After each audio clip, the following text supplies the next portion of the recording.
So at this point, we're going to go ahead and bring on Mr. Paul Addis on the show. Let me see if I can get him on the line here. Are you there, Paul? Hey, Mack. Hey, how you doing?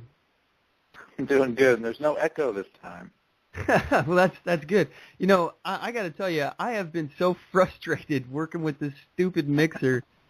This thing has really gotten on my nerves. But I just want to say, first of all, thank you so much for coming back on the show. And I really apologize for last week. I wanted to just say thanks again.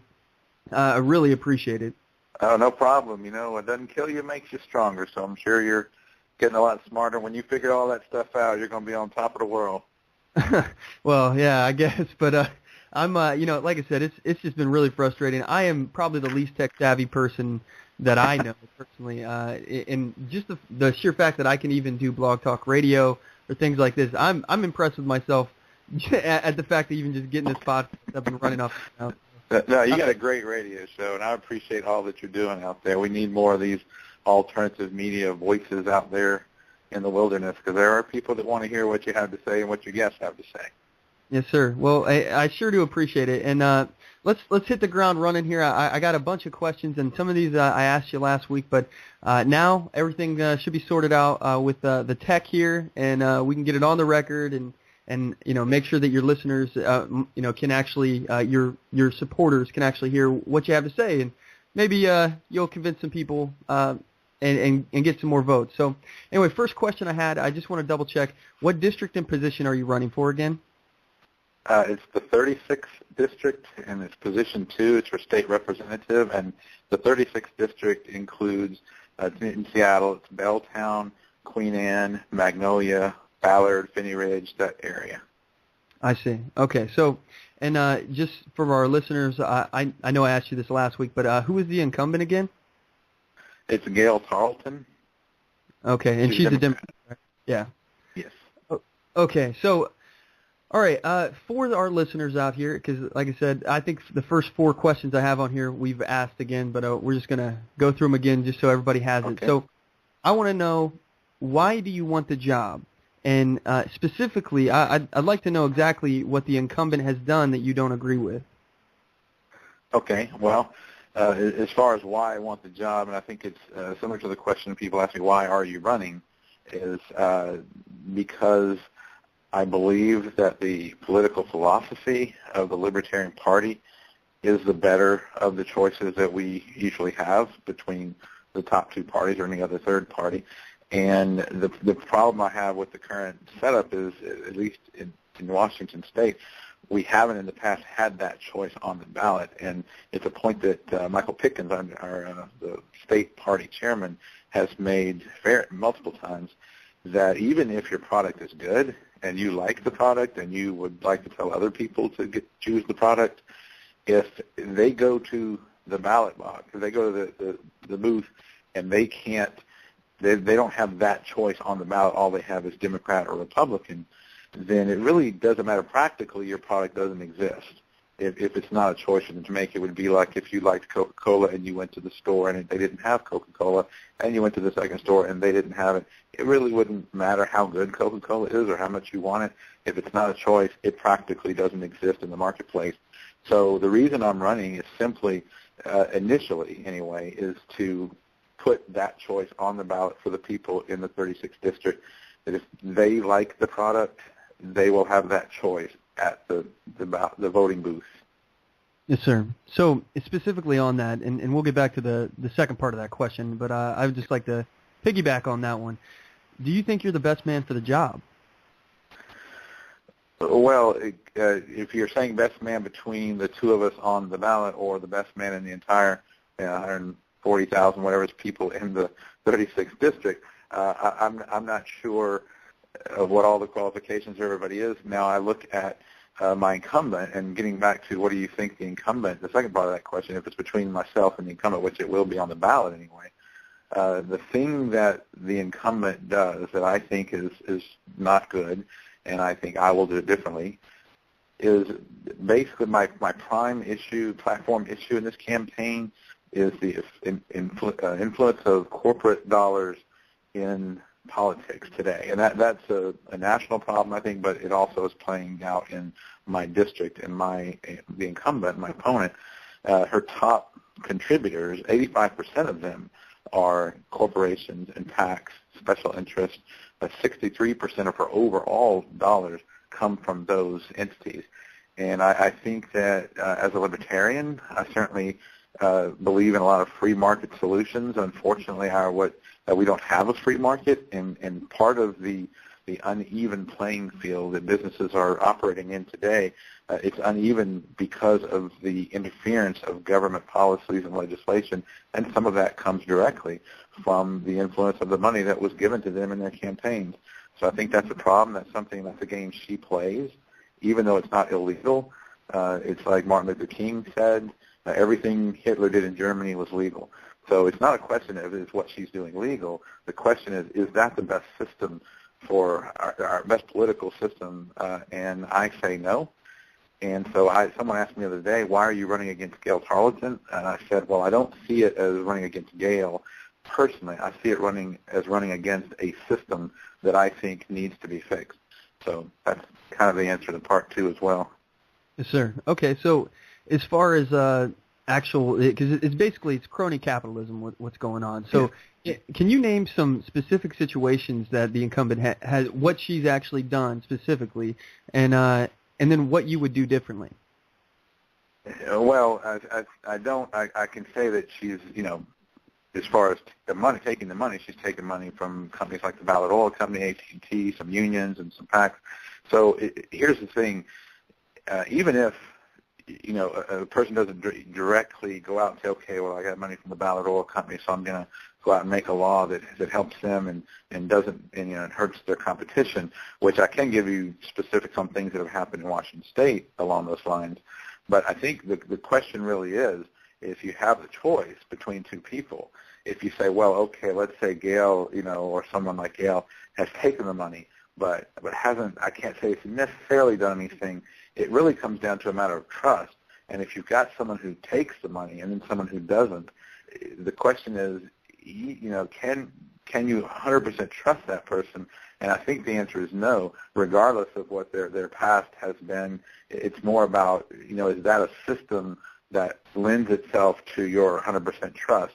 And I think the only way to make sure that things don't happen in the future, whether they've happened in the past or not, is to say, you know what, at least with this person here, there's no hint of favoritism. Whereas this person, I can't say because I know that they've taken the money, and therefore if they do something, past or future, I can understand why they would, because there's a special interest there. So no, I can't think of, I haven't, again, I'm not running against Gail specifically, so I'm not trying to say Gail's done something bad specifically. She may have. I haven't done that type of research yet.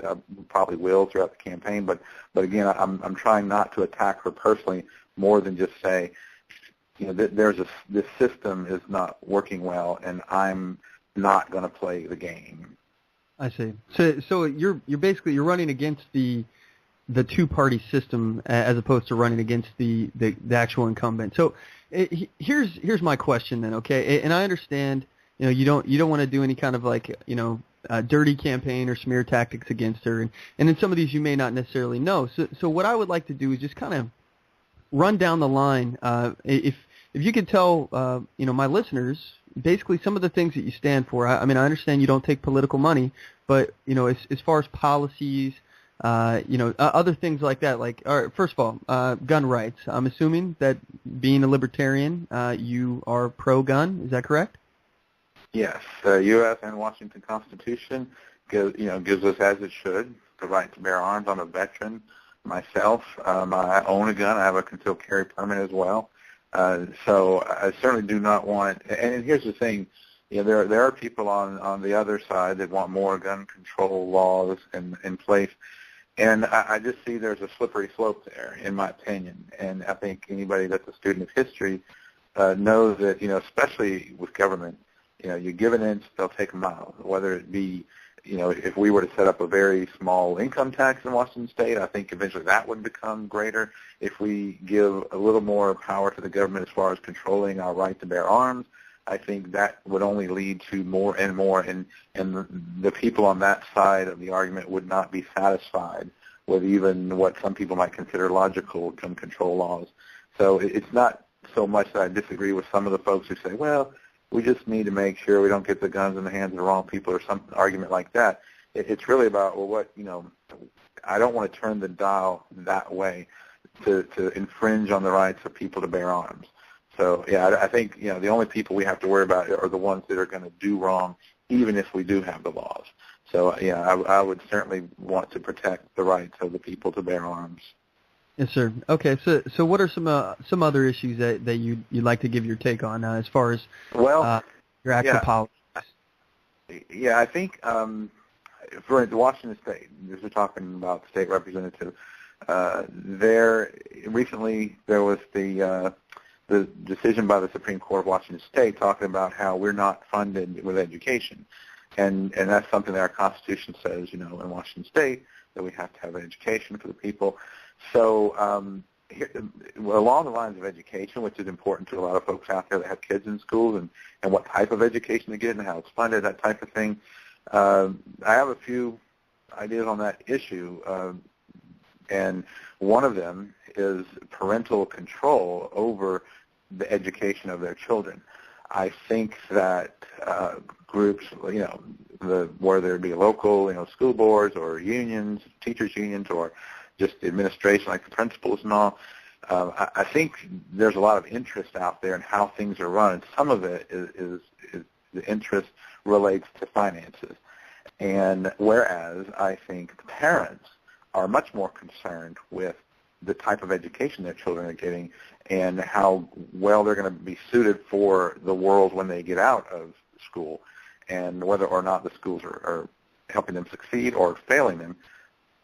So along those lines, I think some people may have heard about the law that's down in California they have called parent trigger laws. And parent trigger laws is where basically the parents are given the right. I mean, it seems odd that parents would need to be given this right by the government, but basically they're given the right to, have a redress of grievances basically against their local school administration, a school or the school board, and by petition, a certain number of percentage of the population of the school district getting enough signatures on the petition, parents can actually fire principals, fire staff, change the school from being a public school to a charter school, and they have quite a lot of power given to the parents down there. And recently there was a group in one district, I think in Compton, that did it, that used the law and got the petitions, and I think fired the principal and something. But I like that idea. There was another district in California where the parents started to get the petition going according to the law, and the school made changes, although they had not been communicating with the parents up to that point. But they went ahead and started talking to them, made the changes before the petitions were all gathered because they saw the threat coming. So I think giving parents that kind of power over the education of their children is right up my alley as a libertarian, putting the power in the hands of the people and not in the hands of the government. So that's a piece of education I'd honestly like to see here. And so that, as well as when you come to funding education, I think the bill that passed the House here in Washington about the hemp, like agricultural hemp for industrial purposes, I think there is a lot of revenue for the state that's waiting to come in as we develop that type of industry. I think there's a lot of stuff going on in that industry, and I think industrial hemp could really be a boon for this state if we could get it going. Okay, so that could help fund education. Two questions I have in terms of that then. Okay, there's a conversation that I've had several times with a lot of people about education and as far as the tax money for that. Mm-hmm. For me personally, I do not like the fact that, even though I do understand that it is, it could be seen as overall good. I understand the position. I don't like the fact that the government taxes me for schools, for example. All right, I look at that as kind of an affront to me because, first of all, I don't have any children. I'm not taking part in that. I look at it as kind of a coercive tax I have no choice. I'm paying for somebody else's thing, and the excuse for that is, well, schools are good, educating our kids are good, and I'm not disagreeing with that.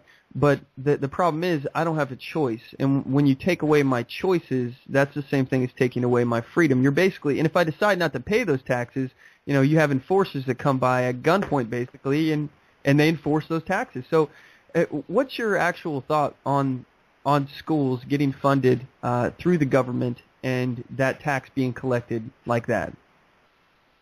Well, I can understand your position on that, and I share a lot of your concerns. The idea of, taking money in taxes by force, is certainly a principle that I don't, as a libertarian, it does kind of run against my basic principles as a libertarian.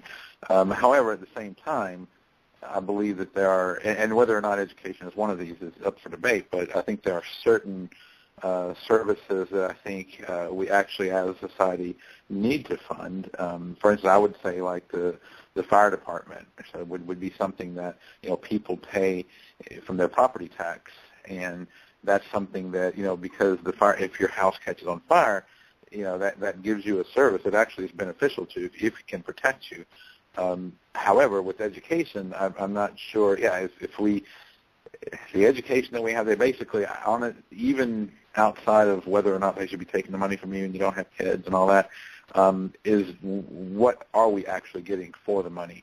So there's definitely the principle, should you be doing it at all? And then if you are doing it, because you got to fund it somehow in Washington State because it's in the Constitution. So the first step, if we didn't like that, would be to change the Washington State Constitution. And I'm not, certainly that's not my platform or one of my issues in my campaign to change the Washington State Constitution. But so being pragmatic about it, that's what we have. We have to fund it somehow. Maybe there's different ways to fund it. But I think that if the state, if you were somehow getting a benefit from it, and they were doing a good job, and somehow it translated to people being well educated and coming into Washington and bringing kids here and getting good education, getting creating value in society based on have a lot of entrepreneurs coming out of the schools, and we could actually show that society, everybody was getting better and more prosperous because of that. Yeah, maybe that's a benefit that we need, but honestly, in principle, I don't like the idea of just taking money from people like that, like government does in general. But again, it's in the Washington State Constitution. We have to fund it. And right now, I don't have any, idea of how better to fund it, other than, giving parents more control over how even finances and how the money is spent. But it's a difficult problem.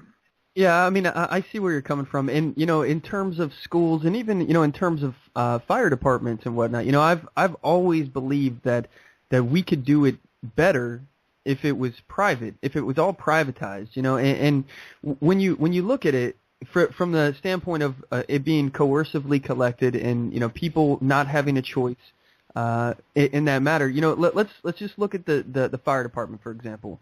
It would make sense in a free market system to have that, so that service people would pay for, and people that can't pay for it, there could be some kind of subsidy and things like that. There could be programs or charity things like that they could do, and I personally, I don't have any problem with that, especially as a charity, aspect. But it would make sense as a property owner to buy fire insurance. I mean, a private company coming and putting out your fires, I think that would be a good thing, and I think that everybody would do that anyway. My whole thought, when people say, oh, we need the government to do this, the government to build our roads, we need the government to be in control of the fire department, we need our government to be in control of the schools, it doesn't make sense to me that we can't do it without the government. We absolutely can do it without the government. There's no problem with that. Sure. It's just right now the government, it does things inefficiently anyway. We could do it better, and we could do it less costly. We could run so many different things without the government, but people are afraid. People are afraid to turn it over to the free market. And I think we'd be better off And it sounds to me like, as far as your principles, what you're saying, I understand where you're coming from as far as not wanting to change the Constitution. And, I personally didn't know that about the Washington State Constitution. So it does make sense. I understand. But that's just something that as far as a libertarian, philosophy, I agree with that, coercively taking money from people is a bad thing. I just think that's really bad. So anyway, I'd like to move forward here a little bit. I want to give our listeners an opportunity to get to know you a little bit. So if you don't mind, Paul, would you give us a little bit of background on yourself? Yeah. So my professional background right now, I work at Alaska Airlines. I'm a project manager in the finance division. In the past, I've worked 20 years at Delta Airlines in both finance and marketing, and retired from there, moved here to Seattle 6 years ago. And I'm also a veteran. I was 4 years active duty in Army intelligence, and also I am the CEO of a nonprofit that does humanitarian work over in East Africa. We've been doing that for 10 years. And I'm the vice president of the Belltown Community Council in Seattle. Recently was elected to the Belltown Community Council. And so I work in the neighborhood. That's a nonpartisan council here in the neighborhood that kind of, does things within the neighborhood for the neighborhood.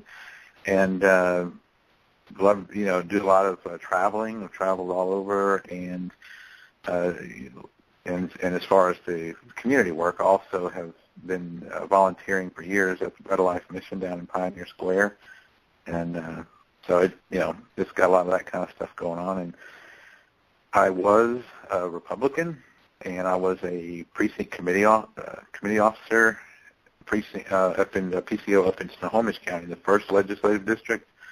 But that was a couple of years ago. I was a Ron Paul delegate at the GOP convention in 2012. My wife Kathy was also a delegate for Ron Paul. We did not get voted to go down to Tampa to represent Washington, unfortunately, for Ron Paul. But we were active back then in the GOP, and have earlier this year, switched over to the Libertarian Party because basically I would rather be in a smaller party where I'm comfortable with 100% of the people than be in a larger party where I'm comfortable with about 10% of the people. Yeah, I definitely understand the shift there.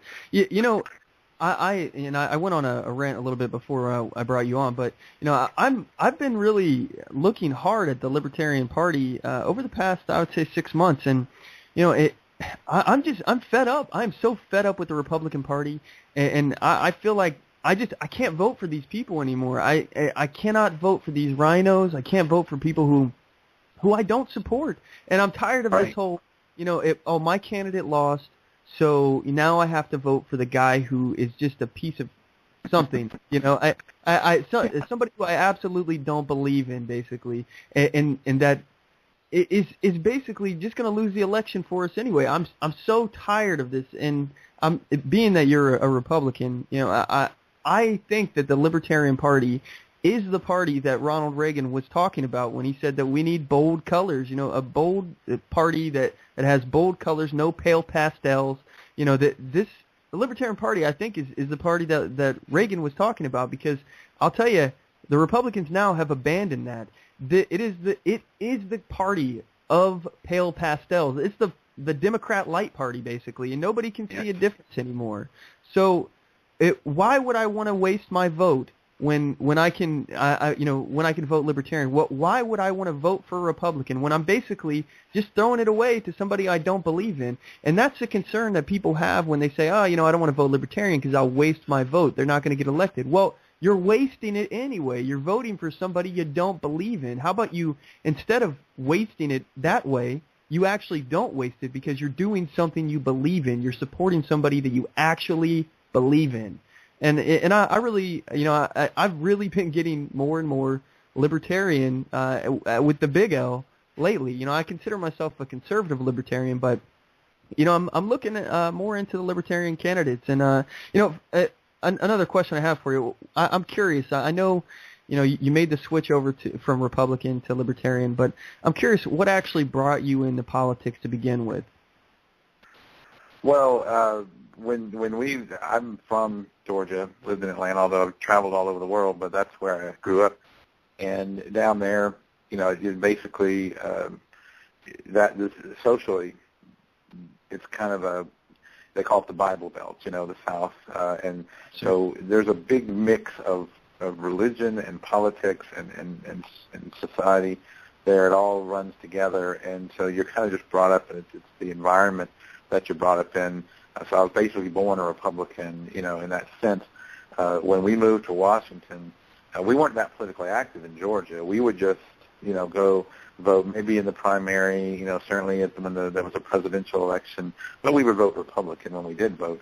When we came out to Washington 6 years ago, that was when we became more politically active because we were we heard more ideas, some of the ideas like Ron Paul's ideas that we hadn't heard a lot of in the mainstream Republicans down in Georgia.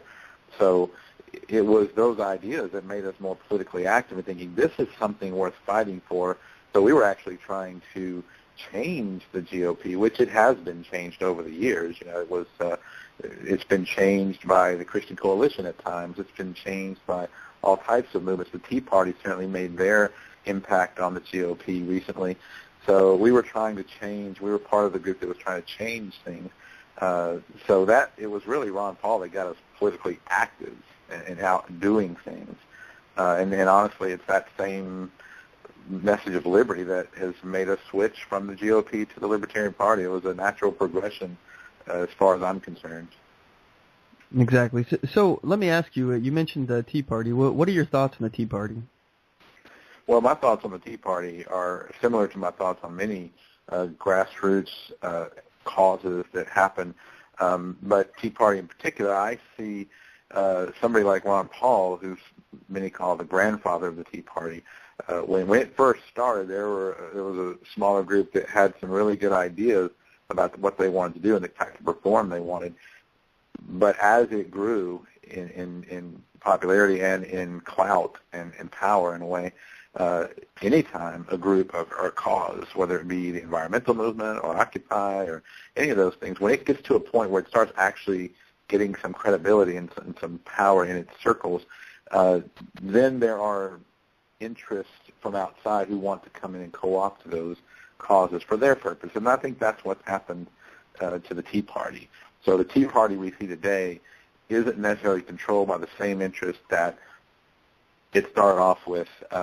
So you can still hear some of the echoes of that original intent, but it's certainly some of the folks that are calling themselves Tea Party and are more, some of them are just rhinos, basically.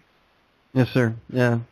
Okay, I got a question from a listener for you, and I asked you this last week, but I want to ask it again here. He's asking what you're doing to inspire people to volunteer for your campaign.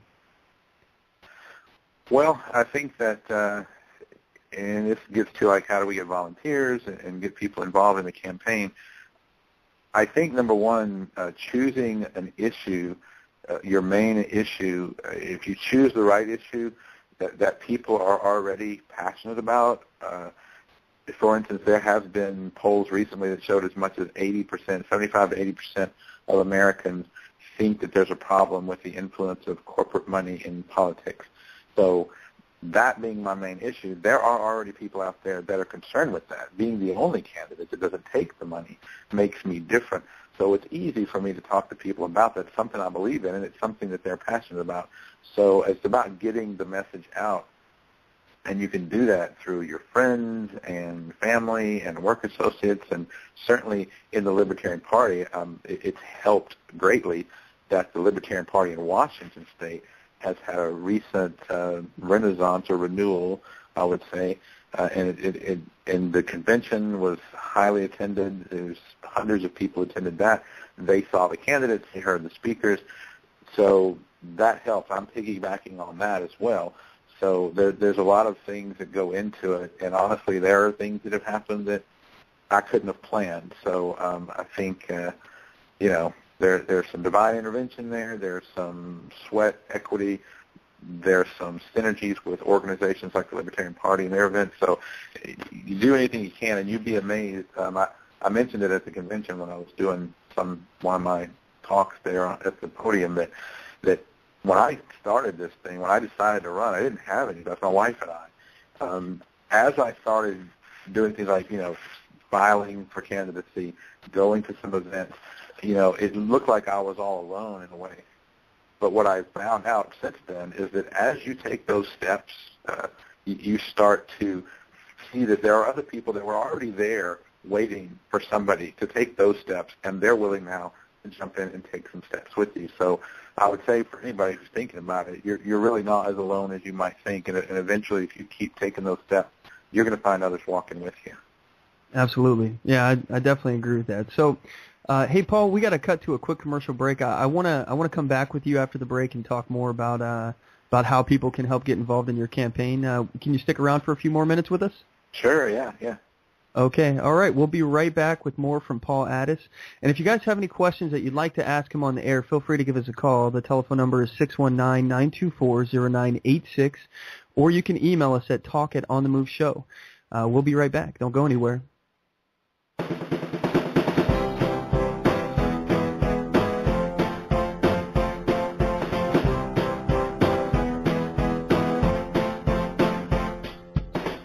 Support On The Move. Help us make this podcast bigger and better. You can do this by going to our store and purchasing one of our hundreds of products. All designs are original and made for patriots like you. Just go to cafepress.com/OnTheMoveShow. We appreciate your support.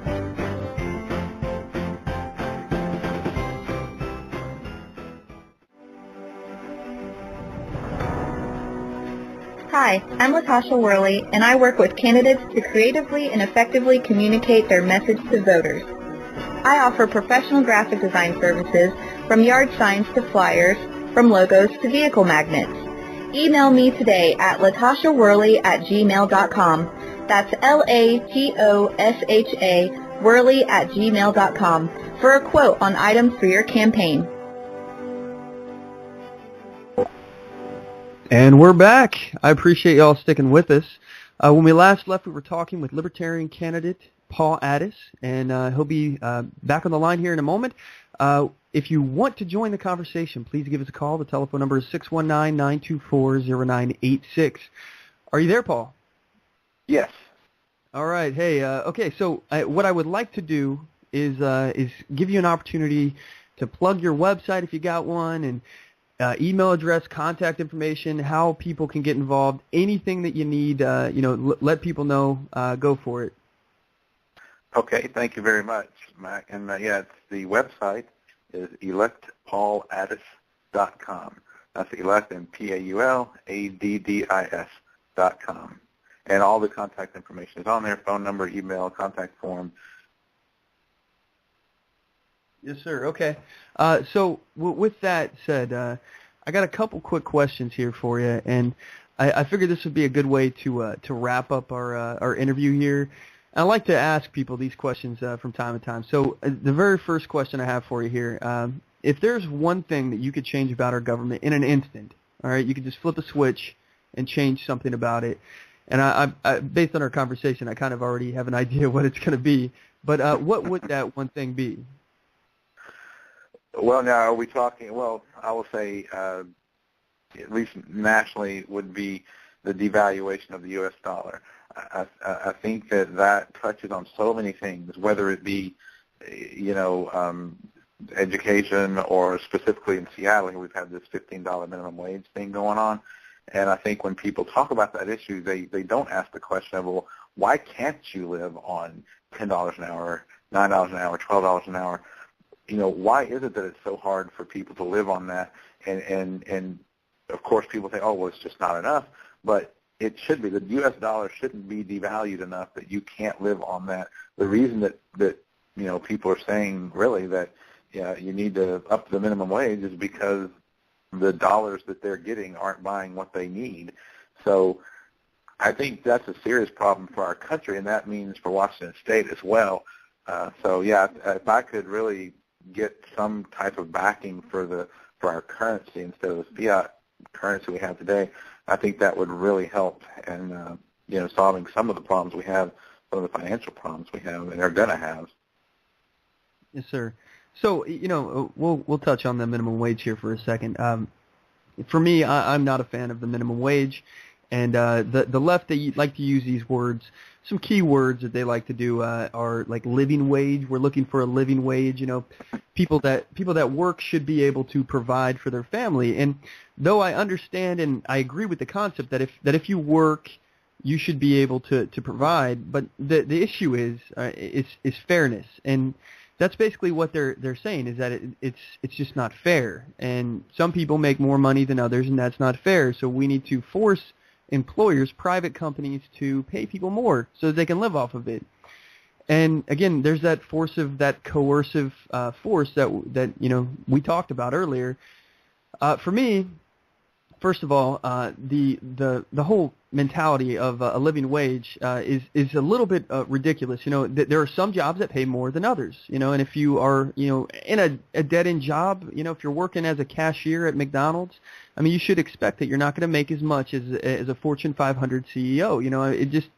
It just makes sense. So those kind of jobs are going to pay less. Now, if you're okay with having that job and you're okay with being in that job for the rest of your working life, then you're making certain concessions there that you're okay with that pay. If you don't have the drive to get another job somewhere else that pays more, or use that job as a stepping stone to gain work experience to go somewhere else, then you've made that choice. It's a personal decision. And I'm not a fan of the minimum wage. I think obviously the devaluation of the money, that is a huge issue, and I definitely agree with you. But I don't necessarily even think that the living wage that they're asking for applies for those kind of jobs. I mean, you cannot, no matter if the economy was good or if we were backed by fiat, by a non-fiat currency like gold or silver. If we had gold and silver backing our dollar, every dollar printed, you still wouldn't be able to survive working at McDonald's for a family of four. You just can't. It's just not. It's not the kind of job. It's meant for people who have no work experience, things along those lines. Do you agree with me on that? Definitely, wholeheartedly. And of course, I'm speaking of somebody who might work, 2 minimum wage jobs, working, 60, 70 hours a week, that could maybe afford, an apartment down in Burien or something. So I'm not speaking of raising a family of four, on a McDonald's job. I certainly don't agree that all jobs should provide a living wage for a family of four in downtown Seattle. So yeah, I mean, we've all, I hope most of us, listening here, have worked those entry-level jobs when we were in high school or college, and so there should be those jobs out there for people to get into the working world and learn some things about being on time, being under a boss and learning to work with a team and different things that you learn in those entry-level jobs that honestly are giving you more benefit than just the pay. So, I don't agree with the minimum wage, especially what they're doing here in Seattle, what they did in SeaTac. I think even in SeaTac we're seeing some of the results of that, where people are talking about, well, hey, we're not getting our free meal anymore. Hey, they're not giving us as much overtime anymore. Hey, we're not getting some of the benefits we had. So actually we liked it better before we had this thing. So, yeah, I think you're starting to see some of the repercussions of it. And definitely, I agree with you. Yeah, I think they really shot themselves in the foot on this one, and they're gonna end up paying the price. I mean, it sucks. I mean, it really does suck that they're going to feel the pressure that they put on themselves from this thing. But now we're all gonna feel it. Exactly. Yeah, I mean, I was out today in Magnolia, going door to door with my material that's in my district, and ran across a lady who was just coming back from work because she closes her restaurant at 3. She owns the restaurant. She was telling me it's a restaurant that's been up there for 16 years, and she said, I'm going to have to lay people off, and honestly, I'll probably end up selling the thing. Yeah. I mean, and on top of that, I mean, not only are employers going to be forced to fire people, to lay people off, to sometimes in certain cases move to another place where they can afford to do business, but on top of this, these people that are entering the workforce, all right, young Americans that are entering the workforce, for the first time ever, they don't have any experience. They don't have any skills. So these employers are going to be less likely to hire them because they bring very little to the table. They have to hire somebody who has some skills already, who brings stuff to the table. So in the employee pool, the applicant pool, is going to be rich with people who have work experience that are trying to get a job, any job, something, and it's just going to be very difficult for America's youth to find work nowadays. I mean, it's going to be hard. Well, it's one of those things that I personally, it's hard for me to understand how people think this is a good idea, but I think, and this goes to something that a friend of Robin Kerner from Blue Republican Radio talks about in one of the classes he gives on helping us learn how to win supporters instead of arguments. He talks about the paradigms that people live under, and I think with the progressives, they live under this paradigm that they have these good intentions, as you say, to help the workers and all this, and so they see the opposition or the conservatives as people who don't have good intentions. They're bad, so it's a good versus bad thing, where conservatives usually think that they're right and they have the right way to do things, and the liberals are wrong. They're not bad, they're evil, they're just wrong and ignorant. And so those are the ways that the two different sides look at the other side. It's hard to get people out of those paradigms when you're talking to somebody on the left and saying, yeah, well, the minimum wage is going to hurt people, but in their mind it's like, no, you're just for big companies, and we're trying to help people, and so it's hard to talk about those issues when people are entrenched in their paradigm. But yes, I think that Seattle is going to find out, and we're all going to suffer for it if this thing keeps going. Yes, sir. Yeah. So, all right, I got one last question for you, and this will wrap up the interview here. I like to ask this question to most of my guests on the show. So, what does it mean to you specifically, Paul, to be a patriot? Well, to be a patriot, I think it goes to, as a veteran, I know, took an oath to defend the Constitution of the United States. And I think even before I was in the military, it's something that I felt that document in our country is what protects the rights that we have naturally.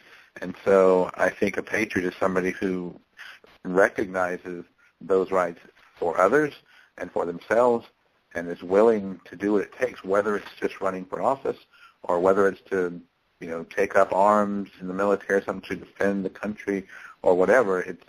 It's doing it because you understand that everybody here has those rights, and you're willing to do something to defend those rights for everybody. Yes, sir. Yeah, and one thing that really inspired me at the Libertarian Party convention was that one speech that was given was that everybody needs to stand up and do their thing, whatever their thing is. For some people it may be, running for office like you're doing. Some people it may be, helping join the campaign and supporting people that they believe in. Other people like me, it may be to have your own podcast and to get the message of liberty out, those kind of things. But whatever your thing is, that's right, yeah. You need to be out there doing it. You need to do your thing, whatever that is. So anyway, that's correct. I believe that was Johnny Rocket Adams that said that in the speech, and he's doing similarly. He has a radio show. In fact, I heard you on his radio show, and yes, decided I really would like to come on your radio show. And you're right. You and I and all the people out there, and Johnny Rocket and everybody that's doing whatever they can do to turn the dial towards liberty a little bit. We're all pushing together. And I really do appreciate what you're doing and love the show. So I thank you very much for that. Oh, thank you. And I appreciate the fact that you came on, man. It really means a lot. And thank your wife for letting you come on and get the time out of your day. And last time, can you give my listeners your website and information one more time, just know where to find you? Yes, you can find me at electpauladdis.com, and you'll find all the contact information on there and all about me. And please, if you're in the Seattle area and you'd like to volunteer, I would really appreciate it. We can find things for you to do that are within your schedule, so I would appreciate that. Yes, sir. All right. Well, thank you again for coming on the show, and I look forward to hearing more from you. So don't be a stranger, Paul. Oh, I won't. Thanks, Matt. All right. Well, thanks for coming on. Take care. All right, so at this point, everybody, we're going to go ahead and take a quick commercial break. When we come back, I'm going to follow up on the story from the NRA and the divisive forces that I was talking about earlier. So don't go anywhere. We'll be right back.